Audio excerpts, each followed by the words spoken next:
Well, the downturn in the commercial real estate market is apparently getting worse. The Mortgage Bankers Association reporting today that 4.06% of securities backed by commercial mortgages were at least 30 days past due, and 3.43% of bank-owned commercial loans were delinquent at least 90 days. Joining us to really break down these numbers is Jamie Woodwell, Vice President of Commercial Real Estate Research at the Mortgage Bankers Association. Jamie, welcome to Bloomberg. We just threw out kind of a bunch of numbers here. Break it down for me. I mean, what is it really showing about commercial real estate? Sure. What I think we're seeing in the latest group of numbers is that the weakness in the economy is clearly having an impact on the performance of commercial and multifamily mortgages. As you've seen job losses, that's impacted the demand for office space. That's impacted the performance of mortgages backed by those properties.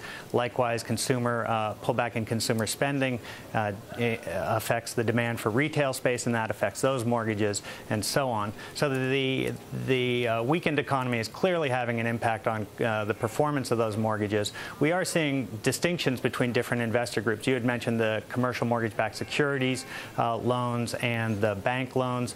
You also do have investor groups that are seeing delinquency rates well below what was seen in the last downturn in the late 80s, early 90s. Included among those would be life insurance companies, Fannie Mae and Freddie Mac on the multifamily side. So, Jamie, is it telling you, though, based on the latest batch of data that you guys are looking at, that we should be worried about a significant downturn in commercial real estate? I mean, everybody's wondering, is that the next shoe to fall? Right. I think what you see is that, without a doubt, we're seeing the performance of the mortgages really tracking along with the performance of the economy. If you look at the bank's books of businesses, the commercial and multifamily mortgages are performing right about on line with where commercial and industrial loans are, really other business types of loans that are out there.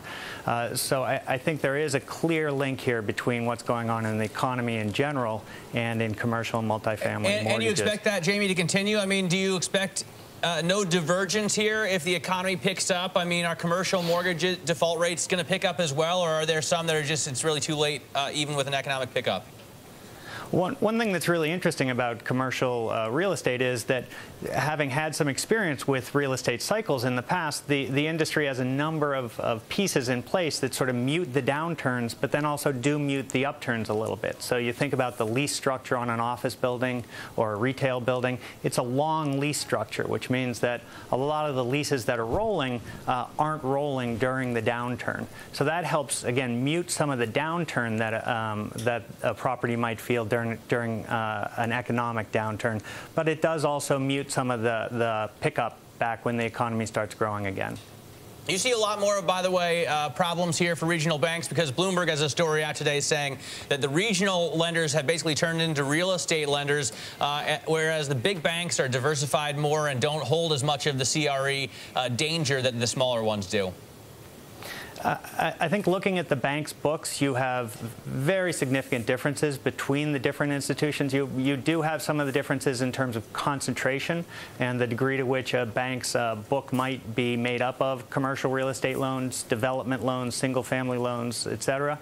You also do have different types of lending. So if you think about a smaller bank, the type of their lending is more likely going to be within their footprint, with existing customers, probably lower loan sizes. Okay. So a pretty different risk profile than what you might see at the bigger banks. All right, Jamie, we got to run. Thanks. Jamie Woodwell from the Mortgage Bankers Association.